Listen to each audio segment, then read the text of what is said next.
अस्सलाम वालेकुम। Smart practicals में आज हमने फ़िज़िक्स का एक्सपेरिमेंट नंबर 12.3 परफॉर्म करना है। फ़िज़िक्स के एक्सपेरिमेंट नंबर 12.3 में हमने ग्लास प्रिज्म का इस्तेमाल करते हुए किसी ग्लास का क्रिटिकल एंगल मालूम करना है। इसके अलावा प्रिज्म के ज़रिए हमने लाइट रे के बारे में भी मालूम करना है। तो आज के इस एक्सपेरिमेंट में हम प्रिज्म के ज़रिए ग्लास का क्रिटिकल एंगल मालूम करेंगे। इस एक्सपेरिमेंट के लिए जो हमें ऑपरेटर्स चाहिए उनमें शामिल है ड्राइंग बोर्ड, कॉमन पिन्स और thumb pins, compass, prism, sharpener, scale, protractor और ड्राइंग पेपर शामिल हैं।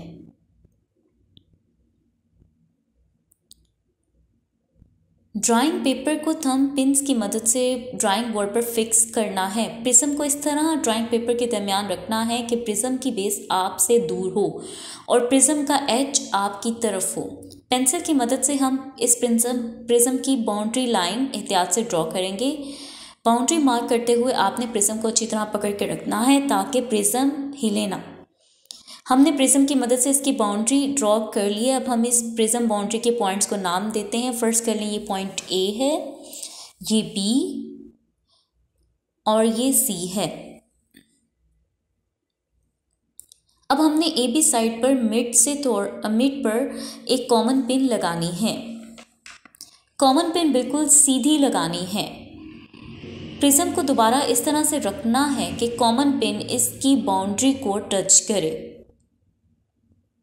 और फिर एसी साइड से इस कॉमन पिन का इमेज देखना है।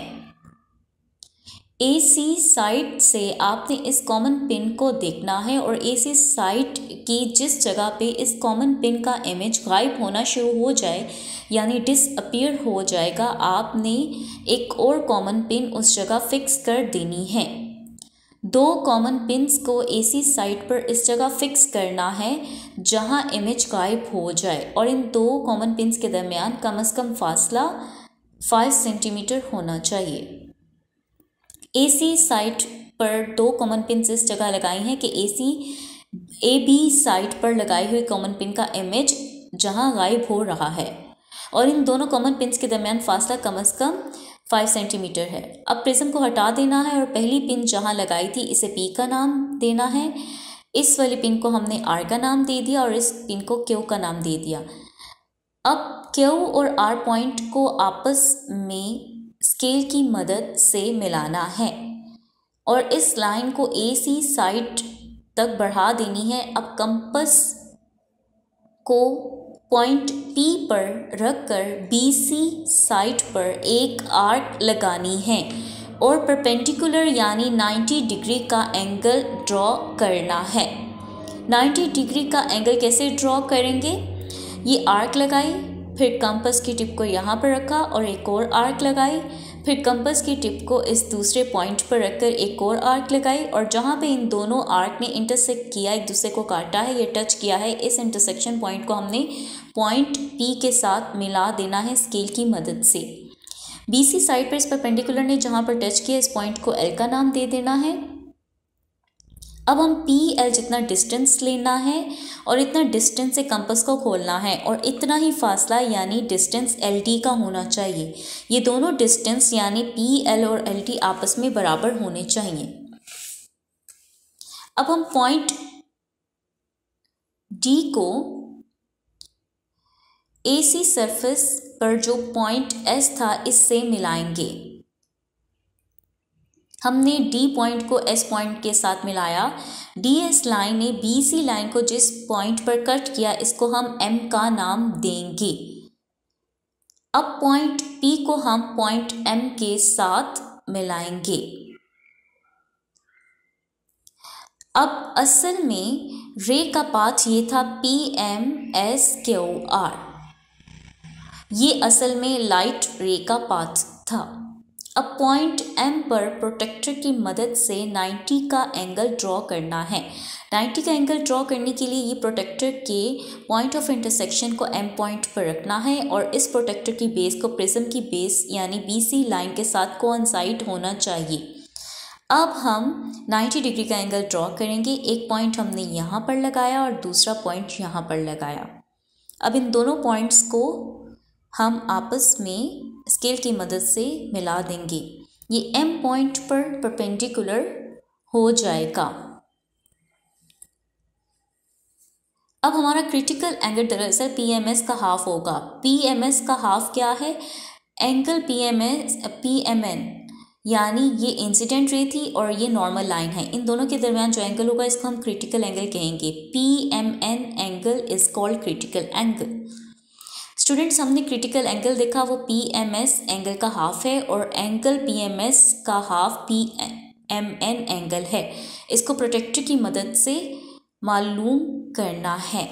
अब प्रोटेक्टर की मदद से कैसे मालूम करना है?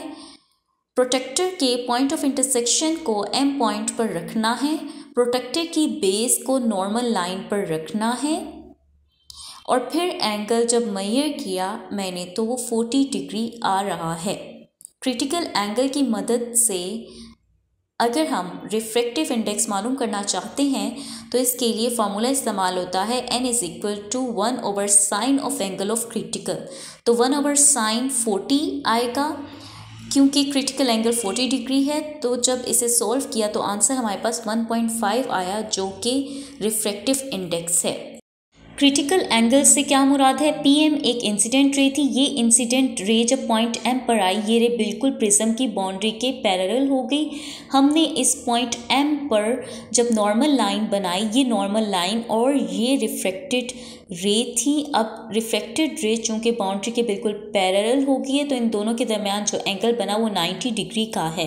क्रिटिकल एंगल को हम डिफाइन ही इसी तरह से करते हैं कि angle of incidence whose angle of reflection is 90 degree is called critical angle, यानी वो वाला एंगल ऑफ इंसिडेंस जिसका एंगल ऑफ रिफ्लेक्शन 90 डिग्री हो, इसको हम क्रिटिकल एंगल कहते हैं।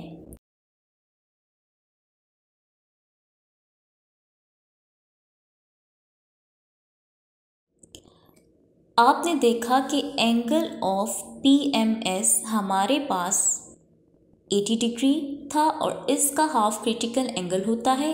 इसी तरह सेम प्रोसीजर को फॉलो करते हुए हमने दूसरी बार जब रीडिंग ली तो हमारे पास PMS एंगल जो आया वो 82 डिग्री था और इसका हाफ यानी क्रिटिकल एंगल 41 डिग्री होगा। अब इसी तरह आप 3 रीडिंग्स लेंगे और इनका मीन निकालेंगे यानी कि मीन क्रिटिकल एंगल निकालेंगे। इसके बाद इस मीन क्रिटिकल एंगल की वैल्यू को इस्तेमाल करते हुए हम रिफ्रैक्टिव इंडेक्स मालूम करेंगे। सो रिजल्ट में हमारे पास क्रिटिकल एंगल ग्लास प्रिज्म का 40.5 डिग्री आया और रिफ्रैक्टिव इंडेक्स 1.5।